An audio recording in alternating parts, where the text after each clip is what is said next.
All right, let's jump right into one of theology's biggest, most fascinating questions. If God is all-powerful, why would he ever need to become human? Fragile and finite like us. It's a huge paradox, really, right at the heart of Christian faith, and we're about to explore one of the most brilliant answers ever put forward. I mean, really think about it. If you're limitless, why would you choose the ultimate limitation, a physical human body? It seems kind of backward, doesn't it? Well, to get to the bottom of this, we're going to need a guide, and our guide is a 4th century thinker named Athanasius of Alexandria. His answer to this very question would literally go on to shape history. What's so brilliant about Athanasius' approach is that he doesn't just give you the answer right away. Nope. First, he makes us look at the problem. In his first major work, Against the Gentiles, he basically gives us a diagnosis of the human condition. It's like you can't appreciate the cure until you understand just how bad the disease is. And he called it a kind of great forgetting. So according to Athanasius, this was a slow slide. It happened step by step. He says we were made to know God, but we used our free will to turn away. And once we did that, our whole focus just shrank. It shifted from the eternal to the immediate, to our own bodies, our own senses, our own desires, and that spiral inward led to self-obsession and eventually a kind of spiritual amnesia.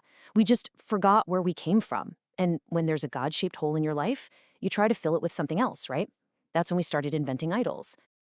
Okay, and this next point is absolutely crucial to understanding his whole argument. For Athanasius, evil isn't really a thing. It's not some dark force God created to fight against the light.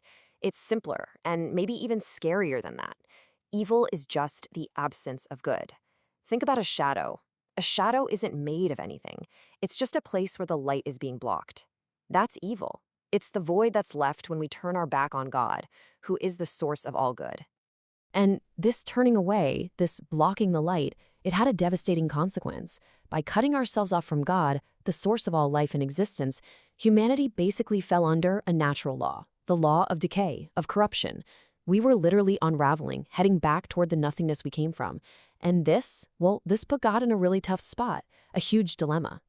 So God's in a real bind here. Option A, let the law of corruption just run its course.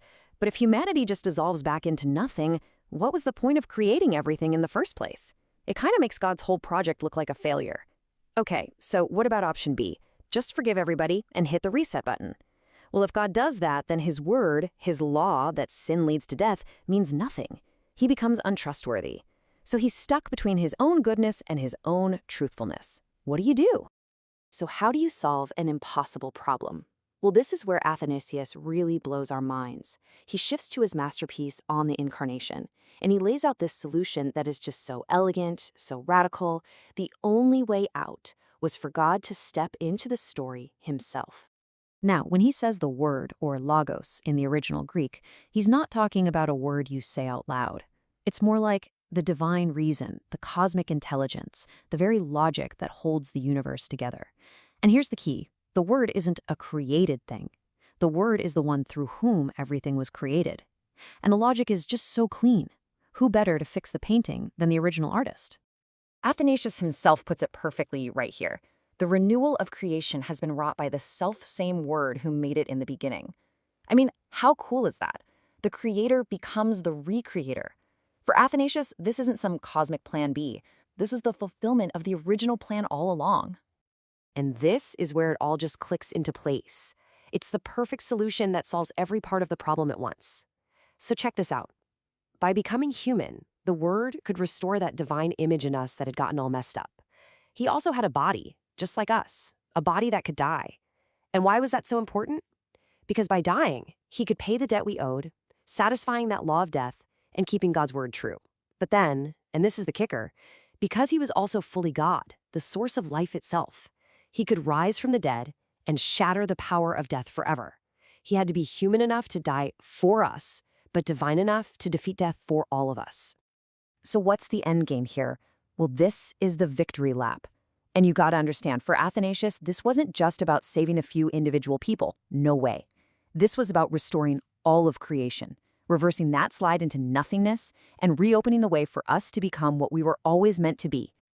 It's like this brilliant 1-2 punch that resolves God's whole dilemma. The death on the cross, that pays the debt. It satisfies God's truth. The resurrection from the tomb, that breaks the power of death itself, demonstrating God's goodness. See? Both sides of the problem, truth and goodness, are solved, perfectly balanced in one incredible event. Okay, so we're talking about an idea from, 1700 years ago? Why should you care? Well, because this wasn't just some dusty old argument. Athanasius' explanation of why God became human laid a foundation that literally shaped centuries of thought, and its influence is still all around us today. Think about what he did. He connected the very first act of creation with the ultimate act of salvation. He made the case that the Incarnation wasn't just a nice story, but a logical necessity. These ideas, like evil being an absence of good and redemption being a kind of recreation, they're not just footnotes in a history book. They're still shaping how billions of people understand their place in the universe. So let's end with this one final thought, because it's a big one. For Athanasius, salvation isn't an escape plan from the world, it's the plan to restore the world.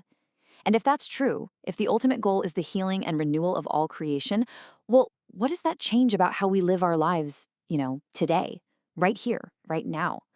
Something to think about.